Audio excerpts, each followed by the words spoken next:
Welcome back to the Huddle YouTube channel. I'm your host, Owen, and today we're going to be going over my day one draft grades. However, instead of making one long extended video where you're going to have to sit there and sift through each team and try to find where your team is talked about so you can watch about 5 minutes of a 40-minute video, I'm going to make individual videos for each team that picked in the first round.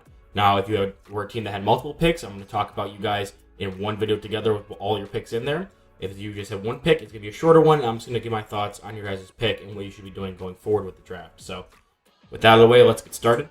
At number 6, the Arizona Cardinals took Paris Johnson Jr. I was never a fan of Paris Johnson Jr. the way other people were, saying he was like this transcendent tackle prospect. Like really late into the draft process, people were saying he's an easy top 5 player in this class kind of thing, even top 10.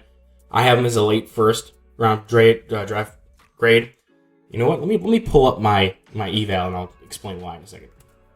Yeah, after double checking my write up on him, it is what I was going to talk about anyway. So let's just clear that out. I was never the biggest fan of him as a point of attack player. He did move from guard to tackle, and his ability to move bodies really didn't increase. But I don't know if the Cardinals are really going to be running offense like that. They're not more of that power gap run style team. They're more of a wide zone, throw the ball, spread it out kind of team. I don't know if it's going to change now that Cliff Kingsbury is gone, and what they're going to do with Kyler. But Paris Johnson as a tackle, I feel like it fills a need for them. They just want to protect their quarterback more. You're never going to hurt a team for that. But I don't think this was the best tackle on the board. Skronsky was there.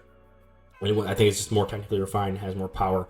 But I do think Johnson's the better athlete than Skronsky and more of a prototypical build. So you could have went with either. I personally had Skronsky graded a decent bit higher, but Paris Johnson is still being a first-round grade and being a position need. I'm not going to kill him too much for it.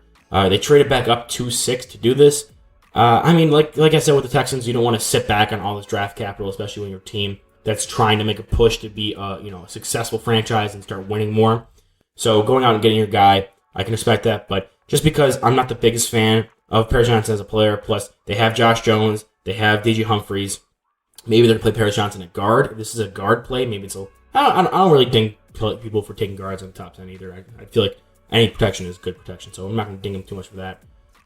They'll have some stuff to work with and figure out who's going to play right on the offensive line, but it's never bad to have too many good offensive line players, especially when you're doing this wide zone scheme, and you can have some more lighter feet, move type blockers at your guard position. So they could move Josh Jones or Paris Johnson into guard, and they would still succeed there. So I'm going to give this one a B- just because I'm not the biggest fan of Paris Johnson Jr. Other people will give this like an A+ because they went up and got their guy who was in the top 10 anyway. I'm just not there with Paris Johnson, but I still can agree that this is a good pick to help protect your quarterback, especially after your number one or presumably number one quarterback is coming off a torn ACL and will need all the protection you can get.